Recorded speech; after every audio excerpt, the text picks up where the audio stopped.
Way Up, I'm here, and Mano's not here, but my producer Dan is here with me, and we're doing UT. And first off, let's talk about Beyonce's Cowboy Carter. Now, that is being submitted for the Grammys country category, which is going to be, we'll see what happens with that. But one big conversation that's been happening is Beyonce and getting snubbed from the Country Music Awards nominations, even though her album, which is a country album, Cowboy Carter, topped the charts. Now, Bryan said this on Andy Cohen Live on SiriusXM.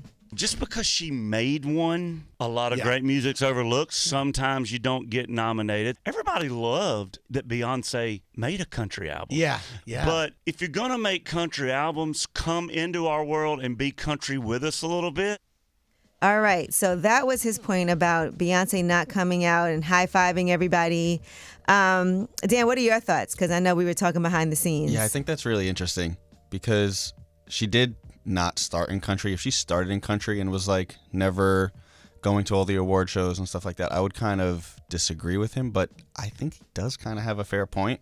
Now, does it mean that she should be snubbed from the awards? That's a tough line to draw. See, this is where it's weird to me because the reason why she did the album, right, is because of her experience going to the Country Music Awards and performing with the Chicks. Yes. And then it turned into this whole big thing where they took the clips offline, and it was like a something in support of Black Lives Matter. They got mad at the Chicks for that. Yes. So it feels like she did try to go and do something previously. That is true. And was met with all kinds of hate and racism. Had a terrible experience. A terrible experience, and that's what made her make this album.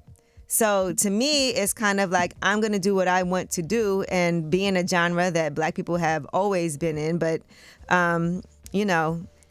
it's just a situation where I can't imagine high-fiving the people that were saying all kinds of crazy. Well, that I agree with. But just to play devil's me. advocate here, if a white person were to come into hip-hop doing a totally different genre their entire career, would they be accepted? And they have. Who? People have done that. I mean, like Post Malone is like an easy say, but he's technically started in hip hop. Yeah, I mean, listen, here's the thing. For him to say this is our world, and Beyonce's from Houston, Texas. For sure. I mean, I'm sure she grew up that's listening what a rodeo country. is and everything. Yeah. So I don't know that you can claim a world like that. I don't know. It's just it feels a little weird to me. It's an interesting conversation. Just knowing how she started off and how she did try to perform and knowing the backlash that she got. Yes. And knowing how country music has traditionally been something where they were upset about Old Town Road. Just think about that. But I will say Shaboozey, his song, a bar song, Tipsy, has become the biggest country hit of the decade globally. So congratulations to him for that. That's a big deal.